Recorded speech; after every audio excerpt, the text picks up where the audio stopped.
할렐루야. 시편 39편 말씀 함께 읽었습니다. 표제 제목에 보니까 다윗의 시라고 되어 있고요. 인도자를 따라 여두둔 형식으로 부르는 노래 되어 있습니다. 다윗의 시인데 다윗이 시를 남기면 그 시는 하나의 찬송이 되어서 예배 때마다 불려지는 겁니다. 다윗이 이제 작사를 했다 이렇게 볼 수 있고 작곡까지 했겠죠. 그런데 이 여두둔이라고 하는 사람은 역대기에 나오는 다윗의 그 성가대 지휘자, 말하자면 성가대 지휘자고 음악 감독이다 이렇게 볼 수 있습니다. 그래서 그 대표적인 세 명 중에 한 명이죠. 그리고 이 여두둔은 왕의 선견자다 그렇게 역대하에 보면 나와 있습니다. 그러니까 다윗이 노래를 짓고 그 노래는 공식적인 예배곡이 되어서 계속해서 불려지는 것으로 보시면 되겠습니다.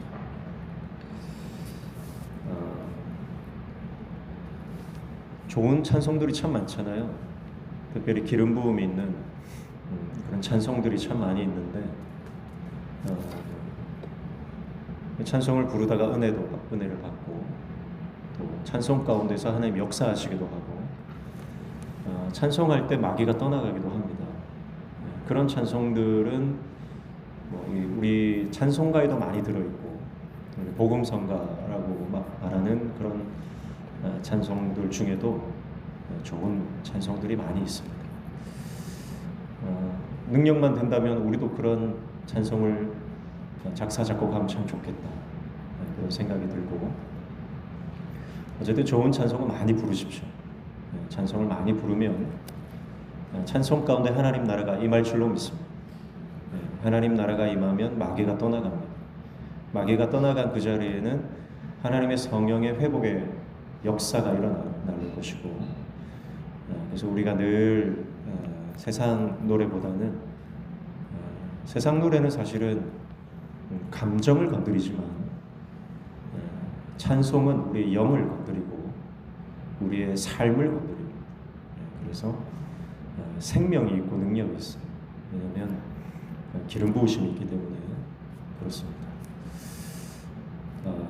늘 찬송하는 저와 여러분 되시기를 축복합니다. 그래서 다윗이 만든 노래인데요. 1절에 보시면 내가 말하기를 나의 행위를 조심하여 내 혀로 범죄하지 아니하리니 악인이 내 앞에 있을 때에 내가 내 입에 재갈을 먹이리라 하였도다 했습니다. 내가 말하기를 이렇게 시작하죠. 히브리 원문으로 보면 내가 말한다라고 하는 것은 더 정확하게는 내가 결단한다, 내가 각오한다 그런 뜻입니다. 영적인 결단을 하는 것이죠. 어떤 영적 결단입니까? 바로 행위를 조심하고 혀로 범죄하지 아니한다라고 하는 것입니다. 또 악인이 내 앞에 있을 때 내가 내 입에 재갈을 먹이리라 그랬습니다. 무슨 말입니까? 어떤 영적 결단이냐면 입술로 범죄하지 않겠다. 하나님이 기뻐하시지 않는 말은 내가 하지 않겠다라고 하는 영적 결단입니다. 우리가 말에 실수를 참 많이 합니다. 우리가 감정대로 말하고 기분대로 말하면 내가 원치 않는, 내가 후회하는 말들을 많이 하게 되죠. 그래서 다윗도 그랬던 것 같아요. 그래서 하나님, 내가 하나님 앞에서 그리고 어떤 문제를 만나든지, 여기서 악인들 앞에서라고 하는 것은 문제를 당할 때라고 해석하시면 됩니다. 내가 사실 입술 범죄할 때가 언제입니까? 문제를 만나거나 고난을 당하거나 사람들이 나를 괴롭히거나 내 기분이 나쁘거나 그럴 때 불쑥불쑥 튀어나오는 말이 하나님의 영광을 가리고 또 다른 사람들의 마음에 상처를 내고 하는 그런 말들을 하게 되죠. 그래서 그런 결단을 하는 겁니다. 하나님, 내 입술로 불평하지 않겠습니다. 내 입술로 원망하지 않겠습니다. 내 입술로 부정적인 언어를 말하지 않겠습니다. 또 여기는 동일하게 내 입술로 일구이연하지 않겠습니다. 그런 뜻도 있습니다. 거짓말하지 않겠습니다. 그거죠.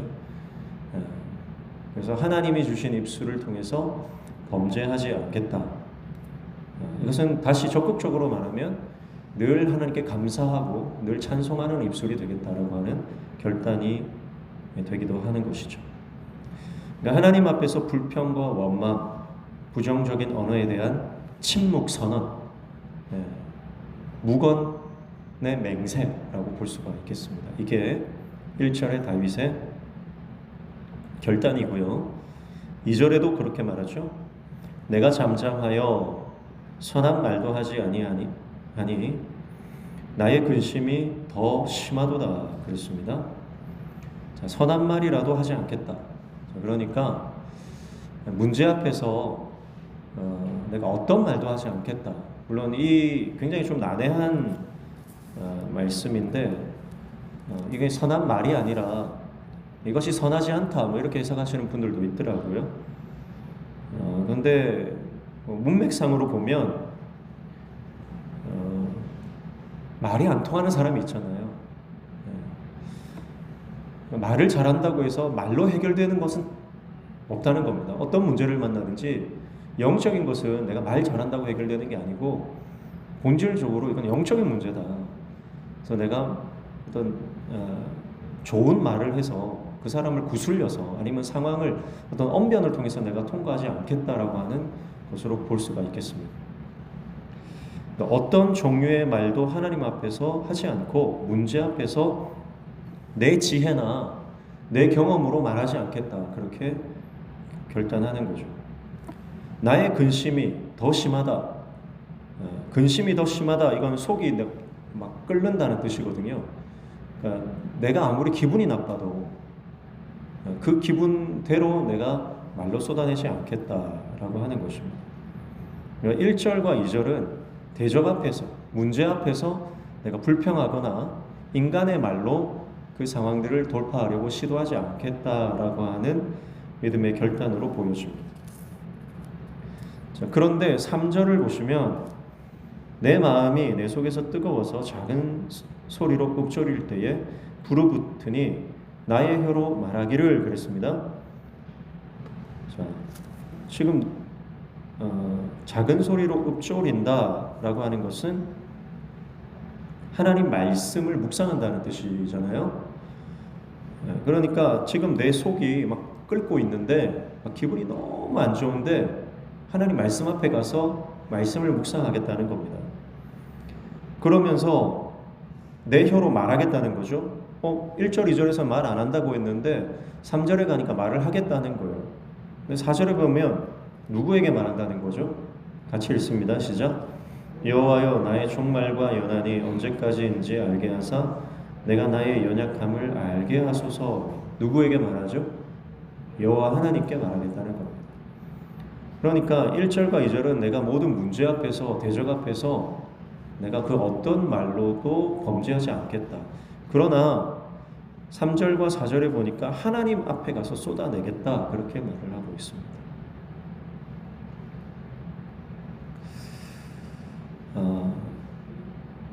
근데 4절에 보시면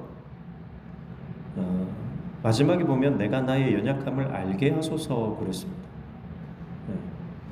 나의 연약함을 알게 하소서. 여기서 연약함이라고 하는 것은 더덥다, 무상하다, 짧다 그런 뜻이죠.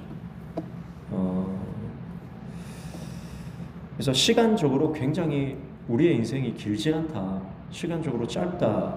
그게 이제 여기서 연약함이라고 해석을 해놨거든요. 더 정확하게는 참 인생이 무상하다, 인생이 너무 덧없이 짧다 그런 말을 하고 있습니다. 자, 그러니까 우리 인생이 이렇게 짧은데 사실은 우리가 당하는 고난이 엄청 커 보이지만 그러나 우리 인생이 짧은 만큼 고난도 순식간에 지나간다. 그런 다윗의 문제에 대한 인식이 들어있는 것으로 볼 수가 있겠습니다. 고통이 아무리 커도 지나간다는 뜻이에요.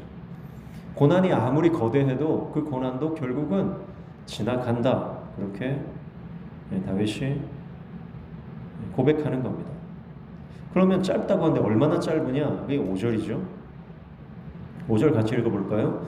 주께서 나의 날을 한뼘 길이만큼 되게 하심에 나의 일생이 주 앞에는 없는 것 같사오니 사람은 그가 든든히 서 있는 때에도 진실로 모두가 허사뿐이니이다. 아멘. 내가 내 인생이 연약한데, 다시 말해서 내 인생이 정말 짧은데 얼마나 짧으냐면 다윗이 뭐라고 표현하면 한 뼘 길이만큼이래요. 여기서부터 여기까지 10cm 좀 넘는 겁니다. 테파흐라고 하는데 한 뼘 길이, 정말 짧다는 것을 말할 때 이 히브리인들이 쓰는 표현이죠. 그리고 그 뒤에 보면 뭐라고 되어 있냐면 모두가 뭐다? 허사다. 모두가 허사뿐이다. 이거는 전도서에 나오는 헤벨. 허사다라고 하는 건 이게 입김이에요. 안개 같은 거죠. 안개는 아침에는 자욱하지만 해가 뜨면 사라져버리고, 사람의 입김은 한번 후 불면 추운 겨울에 입김을 불면 하얀 입김이 나오지만 이내 사라지는 겁니다. 그리고 우리 인생이 그런 거라는 거죠. 손 한 뼘 같은 인생, 입김 불면 사라지는 그런 모습으로 우리 인생이 너무나 짧다라고 하는 것입니다. 그래서 다윗이 우리 인생이 그렇다는 거죠. 우리 인생이 너무 짧고 덧없는데, 근데 여기에는 다윗의 역설적인 신앙의 고백이 들어 있습니다. 그건 뭐냐면 우리 인생이 정말 사람의 손 한 뼘 같은, 손바닥 같은 인생이지만 그러나 하나님의 손바닥이 자기를 만지고 있다. 하나님의 손이 자기를 덮고 있다. 우리 인생이 하나님 없으면 그냥 아침 안개 같고, 그리고 입김 불면 사라지는 입김 같지만 하나님이 함께 하시면 하나님의 숨결이 불어오고, 하나님의 그 호흡, 하나님의 입김, 그것이 느껴지는 인생이 된다는 역설적인 그 안에 숨겨진 다윗의 신앙이 보이는 것 같습니다. 또 다윗은 6절에 이렇게 고백합니다. 진실로 각 사람은 그림자같이 다니고 헛된 일로 소란하며 재물을 쌓으나 누가 거둘는지 알지 못하나이다 그랬습니다. 인생이 그림자 같다는 거죠. 그림자는 실체가 아니라 허상입니다. 만져지지 않는 것입니다. 아무리 잡으려고 해도 잡히지 않는 것이 그림자죠. 마치 신기루 같은 것입니다. 원어적으로는 이 그림자를 환영 혹은 착각이라고 해석해야 정확합니다.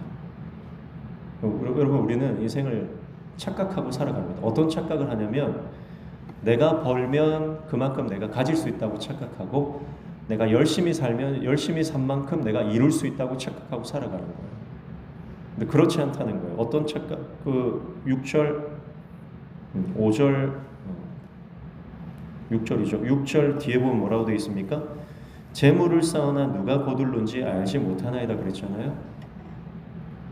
열심히 돈은 버는데 다윗이 뭐라고 말하냐면 돈 버는 사람 따로 쓰는 사람 따로다 이렇게.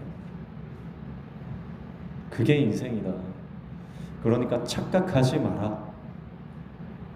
내가 그 착각에서 내가 벗어나겠다. 그런 말을 하고 있는 것입니다. 여러분, 내가 열심히 산다고 내가 잘 사는 게 아니고요. 하나님이 붙들어 주셔야 되는 줄로 믿습니다. 하나님이 붙들어 주셔야 됩니다. 자기 힘 의지하면 반드시 낭패를 보게 되어 있습니다. 그러나 하나님 은혜를 붙잡고 살아가면 하나님께서 은혜 주시고 능력도 주시고 역사해 주시는 줄로 믿습니다. 그래서 우리의 인생은 하나님의 열심으로 살아가는 거예요. 하나님의 열심을 바라보고 그분의 말씀 순종하며 나아가는 것이죠. 내 열심이 아니라, 내 계획이 아니라. 그래서 억울함을 풀어주시는 분 하나님이시고, 근데 우리는 내가 그 억울함 풀려고 얼마나 혈안이 되어 있습니까? 그때부터 불행이 시작됩니다. 다윗은 아무리 억울한 일을 당해도 그 억울한 일을 가지고 사람에게 가서 따지지 않죠. 하나님께 가지고 갑니다. 하나님, 나 억울해요. 하나님, 나 서글퍼요. 하나님, 세상이 왜 다 나를 요즘 아이들로 말하면 억가한다 그러는데요. 억가가 뭔지 아세요? 아무 근거도 없이 억지로 막 까는 거예요. 그런 일을 우리 많이 당하잖아요. 얼마나 그런 일이 많으면 그런 억가라는 말이 생기겠습니까? 그렇지만 다윗은요, 그런 억울하고 서글프고 정말 한이 많이 맺히는 그런 인생 가운데서도 하나님께만 나아가요. 기도해요. 그리고 찬송해요. 그리고 예배합니다. 여러분, 우리의 인생은 예배할 때 돌파되는 줄로 믿습니다.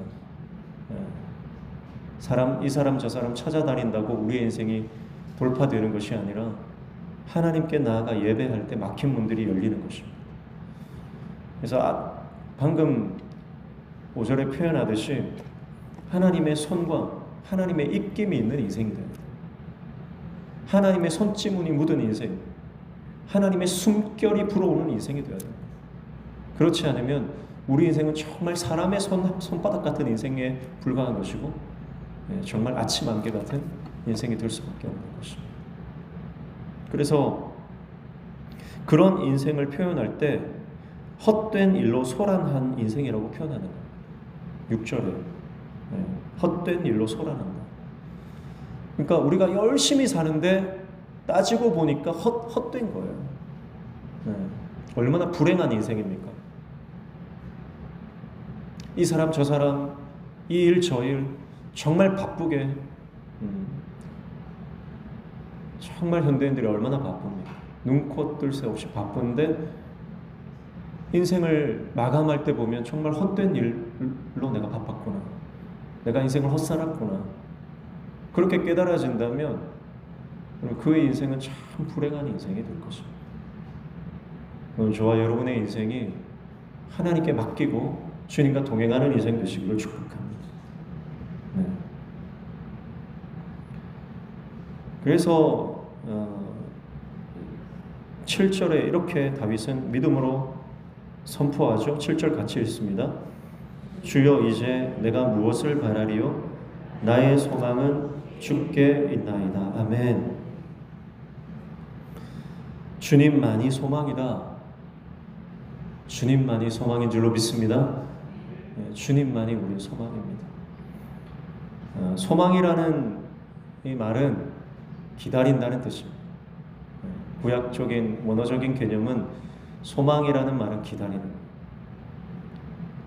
주님이 소망인 사람은 기다릴 수 있습니다. 소망이 없는 사람은 기다리지 못해요. 참지를 못해요. 안절부절, 늘 초조합니다. 그러나 주님을 소망으로 삼은 사람은 기다립니다. 뭘 기다립니까? 하나님의 때를 기다립니다. 하나님의 때를 기다립니다. 그리고 하나님의 방법을 찾을 때까지 기다립니다. 오늘 저와 여러분이 하나님을 신뢰할 때 주님을 소망으로 삼은 자는 하나님의 때와 하나님의 방법을 기다리게 되는 줄로 믿습니다. 그리고 궁극적으로 뭘 기다리죠? 주님이 오시는 날, 이 땅에 주님 다시 오실 그날을 기다리게 되는 것입니다. 그날의 소망을 두시기를 축복합니다. 내가 이 땅을 떠나서 주님 앞에 서거나 아니면 주님이 이 땅에 오셔서 내가 그분 앞에 서든지, 어쨌든 우리는 그분 앞에 서게 될 것인데, 그 날의 소망을 두는 사람은 주님이 반드시 오실 것이기 때문에 소망을 가지고 인내하며 기다릴 수 있는 것입니다. 주님이 우리 삶에 개입하시는 줄로 믿습니다. 그래서 어떤 억울한 일을 당해도 사람의 방법, 인위적으로 그것을 해결하려고 하지 마시고요, 주님께 나아가 주님의 때와 방법을 받을 때까지 주님을 바라보는 저와 여러분 되시기를 축복합니다.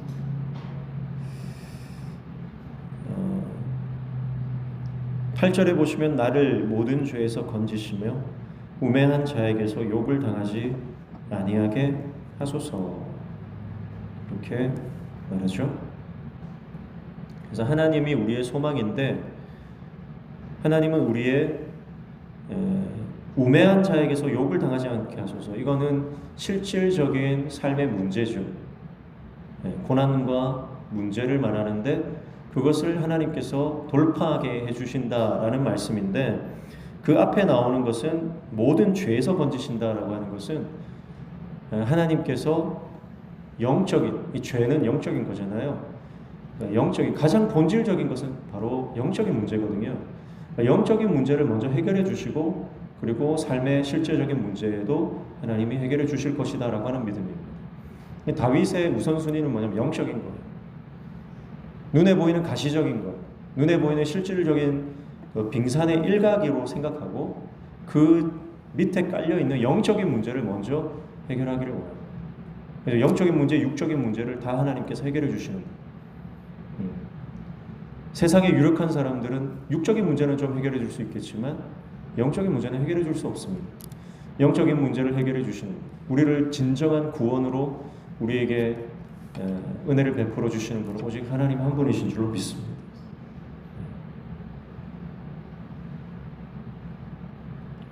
9절에 보면 내가 잠잠하고 입을 열지 아니함은 주께서 이를 행하신 까닭이니이다 그랬습니다. 그래서 다시 한번 자신이 1절부터 내가 입술로 범죄하지 않겠습니다, 내가 어떤 문제든지 인간의 소리를 내지 않겠습니다, 침묵하겠습니다, 그렇게 말한 이유를 말하죠. 왜냐하면 주님께서 행하실 것이기 때문에 내가 할 필요가 없다는 거죠. 지난 금요일에도 말씀드렸지만 우리가 언제까지 깨져야 됩니까? 언제까지 부서져야 됩니까? 어디까지 우리가 자아가 죽어야 됩니까? 흔들어서 소리가 안 날 때까지라고 했어요. 누가 와서 나를 부딪히면, 여러분 지금 달그락달그락, 어떤 분들은 천둥 같은 소리가 쾅쾅쾅 날 수 있잖아요. 그러나 주님께 완전히 맡겨버리면 소리가 안 나는 거예요. 아무리 흔들어도 소리가 안 나. 내가 누가 와서 한 대 탁 칠 때 막 인간적인 소리가 탁 나오면 성령께서 이 소리가 아닙니다. 누가 또 탁 건들면은 또 내가 막 발끈하고 그러면 성령께서 이 소리도 아닙니다. 용각산. 용각산을 흔들어도 소리가 안 나잖아요. 그 용각산 드셔보셨죠? 그 입자가 얼마나 곱습니까? 뭐 가루인데 그만큼 뭐 부드러운 입자 찾아보기 힘들죠. 그만큼 아무리 흔들어도 소리가 안 나는, 아무리 흔들어도 인간적인 소리, 나의 감정과 나의 기분과 나의 경험과 내 지혜, 그런 소리가 안 나는 거죠. 오직 주님이 일하실 것이기 때문에 나의 자아를 십자가에 못 박고 하나님께서 일하시기 때문에 나는 잠잠하겠습니다. 하나님이 일하실 것이기 때문에 나는 잠잠하겠습니다. 여러분, 이것이 믿음의 사람의 고백인 줄로 믿습니다. 그러니까 우리는 문제가 터지면 이 사람 저 사람 찾아가는 분들, 네가 그랬냐? 당신이 그랬어? 너 무슨 말 했어? 사실 그게 습관이에요. 여러분, 그래서 우리가 어떤 문제를 만나든지 주님 앞에 먼저 나아가서 주님의 말씀을 듣는 훈련을 해야 되는 것입니다.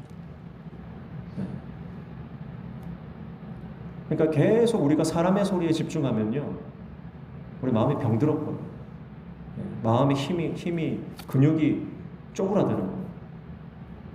그러나 주님 앞에 나아가서 주님의 음성을 들으면 주님의 음성을 들을 때까지 기다려야 되거든요. 그 기다리는 시간 동안 우리의 영적 근육이 강해지는 줄로 믿습니다. 오늘 성령께서 우리의 심령 가운데 말씀해 주시는 은혜가 있기를 축복합니다. 주님 말씀해 주셔야 돼요. 그래서 그 기다리고 기다렸더니, 내가 기다리고 기다렸더니, 그리고 주님의 음성을 들었을 때 오는 그 하늘의 기쁨은요, 세상의 것과 바꿀 수 없는 그 깨달음, 주님이 이래서 나를 이 상황 가운데 두셨구나. 하나님께서 이래서 그 사람을 나를 만나게 하셨구나. 우리가 인간적으로 생각하면 기분이 나쁘죠.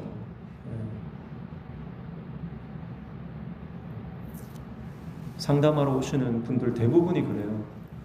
저분이 나한테 이런 말을 했다는 거예요. 어떻게 나한테 그럴 수 있냐는 거예요. 우리가 사람의 말을 묵상하지 말기를 축복합니다. 사람의 말을 묵상하지 마십시오. 사람의 말은 묵상하는 게 아닙니다. 우리가 묵상해야 될 것은 오직 하나님의 말씀인 줄로 믿습니다. 그래서 늘 하나님의 말씀을 묵상하고 하나님의 음성을 들으면 우리의 영이 강해지고요, 우리의 심령이 강해지고요, 우리가 담대하게 주님의 사명을 감당하게 되는 줄로 믿습니다.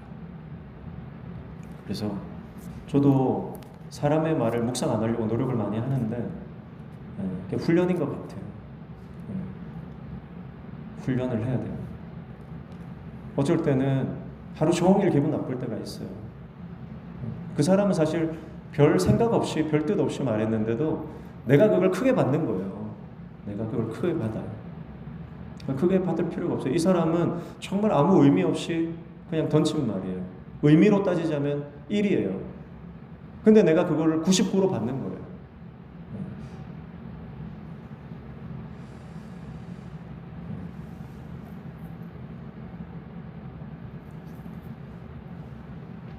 예전에 그 장경동 목사님 사모님이 그랬대요. 장경동 목사님이 사모님이 어려우실 때 새들어 사는데 주인 아주머니가 김장을 담그는데 김치 뭐 이렇게 조금 안 좋은 거는 뜯어서 이렇게 버리고 그랬대요.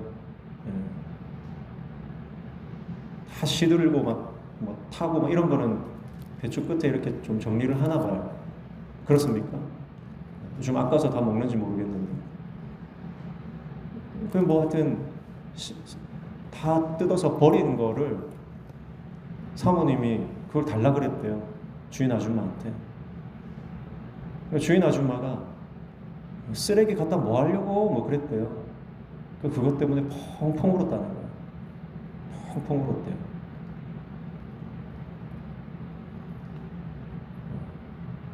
근데 나중에 가만히 생각해 보니까 주인 아주머니가 아무 뜻도 없이 그냥 내뱉은 말이죠. 그러면서 깨달은 게 뭐냐면, 내가 상처를 안 받으면 되는구나. 내가 상처를 안 받으면 되는구나. 괜히 내가 상처를 받아서 눈물이 나는구나. 그런 말씀을 들은 적이 있습니다. 저도 몇 번 말씀드렸지만 상처 받는다 그러는데 안 받으면 돼요. 내가 사실은 그 말을 내 마음에 담아두지 말고 주님 앞에 나아가서 처리하셔야 돼요. 십자가 밑에 다 던지시기를 축복합니다. 어쩌면 지금 내 안에 담고 있는 사람의 말들, 그 사람의 말들을 십자가에 가서 다 쏟아 버리면 하나님께서 새로운 은혜를 주실 줄로 믿습니다. 하나님은 우리의 심령 안에 사람의 말이 들어있기를 원하지 않으세요. 하나님의 말씀으로 채우기를 원하세요. 그래서 생각이 번잡할 때, 이 사람 저 사람의 생각, 말들이 나를 힘들게 할 때 우리는 성경 암송하면 되는 겁니다. 그래서 12월 마지막 주에 있는 성경 암송부에 다 참여하시고 오늘부터 더 열심히 성경 암송하시기를 축복합니다. 마음이 번잡할 때 성경을 암송해 보세요. 그러면 정말 우리의 마음이 평강을 얻습니다. 안 돼요, 목사님, 안 돼요. 나는 너무 힘들어요. 나는 저 사람 말 때문에 나는 너무 힘들어요. 여러분, 안 되는 거 없습니다. 말씀은 능력입니다. 할렐루야. 말씀은 능력이에요. 그러니까 안 해보고 안 된다고 하지 마세요. 내가 정말 어떤 생각들 때문에 힘들 때 여러분 생각에 꼬리를 물지 마시고 내 감정을 따라가지 말고 기분을 따라가지 말고 말씀 앞에 나와서 말씀을 외워버리세요. 암송해버리세요. 암송이 안 되면 그냥 읽고 또 읽고 또 읽고 또 읽는 거예요. 주님 말씀이 우리에게 위로와 생명과 능력을 주시는 줄로 믿습니다. 네. 주님께서 행하신다. 그래서 나는 잠잠하겠다. 그러니까 다윗은 사실은 엄청 기대가 되겠죠. 하나님 이번엔 어떻게 이 문제를 처리해 주실까? 하나님이 하십니다. 주님을 의지하는 자 하나님께서 일하시는 줄로 믿습니다. 목회를 할 때도요, 하나님 하신다 이렇게 생각하면 두려운 게 없어요. 뭐 사람이든 관계든 어떤 문제든 하나님이 하신다 생각하면 기대가 되지 두렵지 않습니다.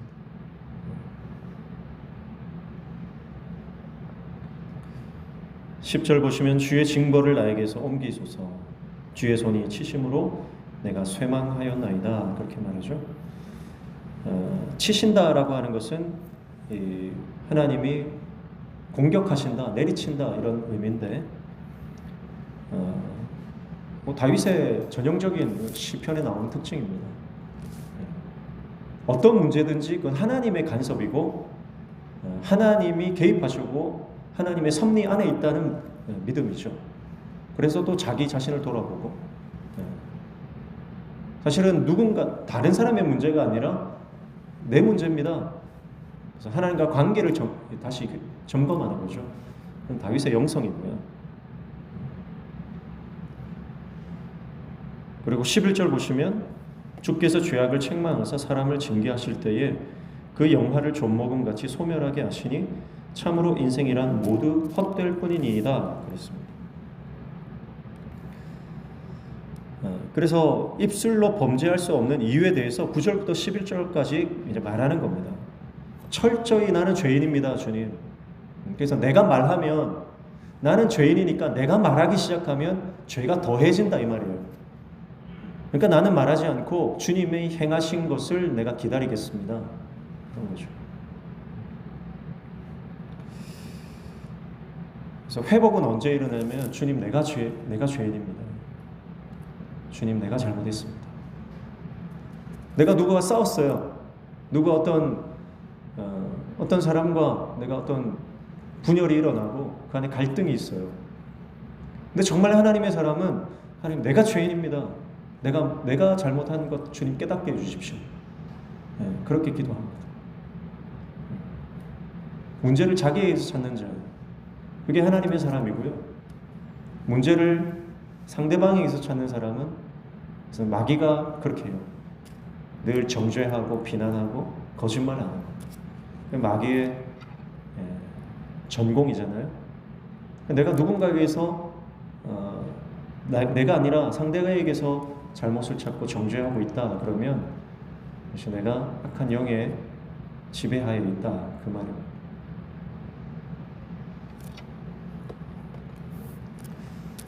그래서 12절 보시면 여호와여 나의 기도를 들으시며 나의 부르짖음에 귀를 기울이소서 내가 눈물 흘릴 때에 잠잠하지 마옵소서 나는 주와 함께 있는 나그네이며 나의 모든 조상들처럼 떠도나이다 그랬습니다.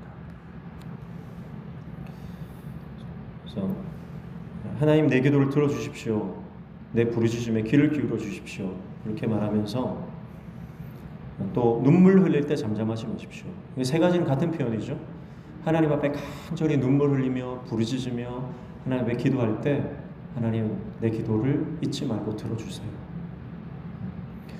그렇게 마지막으로 기도 응답에 대한 요청을 하고 있고요. 그러면서 뭐라고 말하냐면 자신을 향해서 나는 나그네인데 주님과 함께 있는 나그네입니다. 나는 모든 조상들처럼 떠도는 인생입니다. 그렇게 말합니다. 주와 함께 있는 나그네다. 무슨 말이냐면 정확하게 해석하면 하나님 나는 이방인입니다. 어디를 가도 나는 이방인입니다.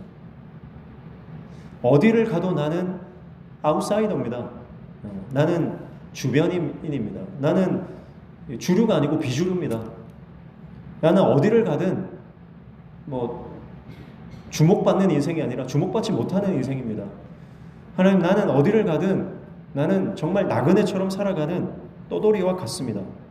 그래서 나는 주님께 붙어 있을 수밖에 없습니다. 그렇게 해석하면 정확합니다.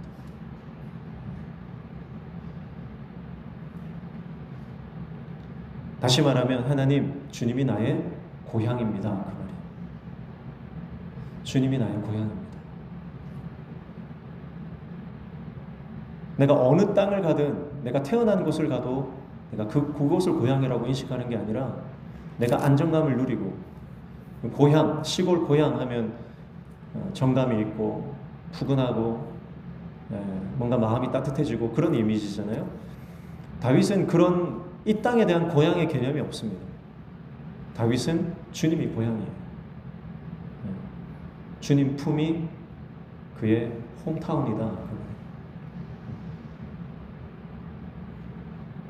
여러분, 그래서 주님이 나의 고향이, 본향이 되어주시기 때문에 여러분, 우리가 어디를 가든지 은혜 안에 평강 가운데 거하게 되는 줄로 믿습니다.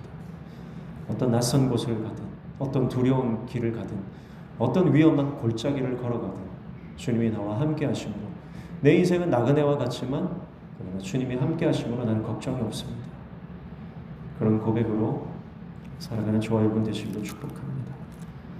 13절 마지막 절은 주는 나를 용서하사 내가 떠나 없어지기 전에 나의 건강을 회복시키소서 그랬습니다.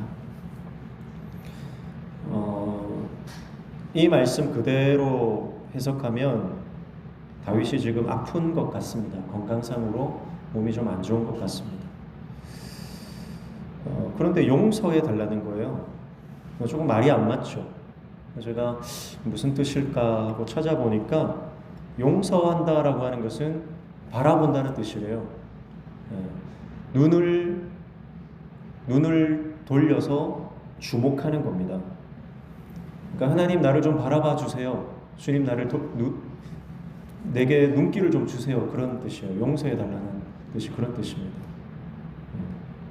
주님의 임재죠. 주님이 바라보신다는 것은 주님의 임재가 있다는 것이고, 여기서 건강을 회복시키소서라고 하는 것은 생기를 회복시키소서, 정확하게는 생기를 회복시키소서, 그런 뜻이에요.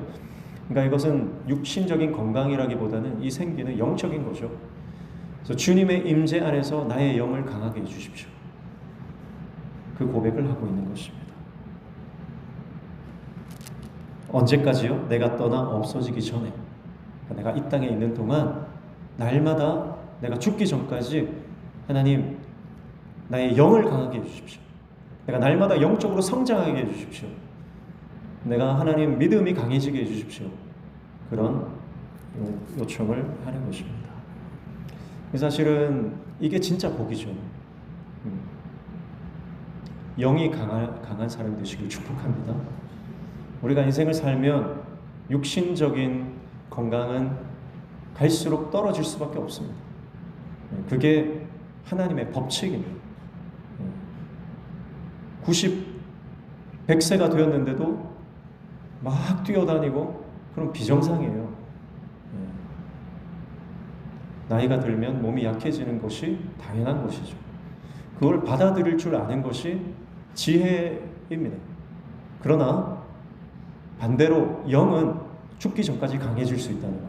그걸 다윗이 그렇게 고백하잖아요. 내가 이 땅을 떠나기 전까지 주님, 나를 날마다 강하게 해달라는 거예요. 내 영이. 그래서 우리의 육체는 날마다 쇠할지라도 우리의 속사람이 날로 새로워지고 영적으로 강해지는 하나님의 종 되시길 축복합니다. 영이 강한 사람의 특징은 여러 번 말씀드렸잖아요. 영이 강해야 영적인 돌파가 일어나고 어떤 상황이든 감사가 나오고 찬송으로 돌파하고 예배로 돌파하고, 주신 사명을 감당하는 것은 힘이 인간적으로 지혜가 많고 경험이 많은 사람이 아니라 영적으로 강한 사람이 주신 사명 감당하는 것입니다. 오늘 저와 여러분이 다윗의 고백처럼 영적으로 강한 사람 되시기를 축복합니다. 그래서 육신이 약해진다고 실망하지 말고, 저도 그렇습니다. 저는 정말 감기 잘 안 걸리거든요. 예. 뭐 감기가 몸살이 와도 하룻밤 탁 자고 나면 괜찮아요. 근데 이제는 안 그렇더라고요. 올해부터는 좀 안 그렇더라고요. 감기가 계속 안 떨어져요. 기침이 계속 나요.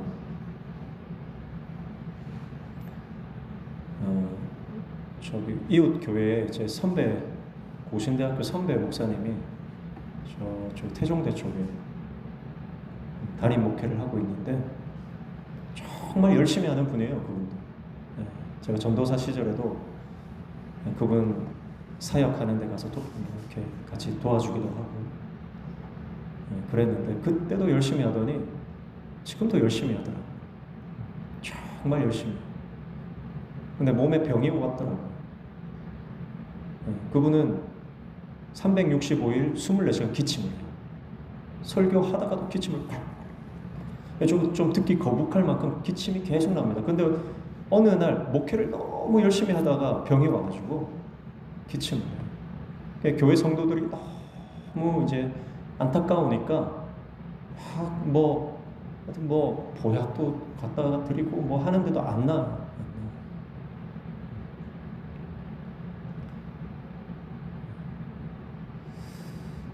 젊은 목사님이 저보다 한 두세 살 많은데 젊은 목사님이 저는 그렇게 생각해서 좀 체력 관리 좀 하지 그랬는데 지금 와서 좀 회개가 돼요.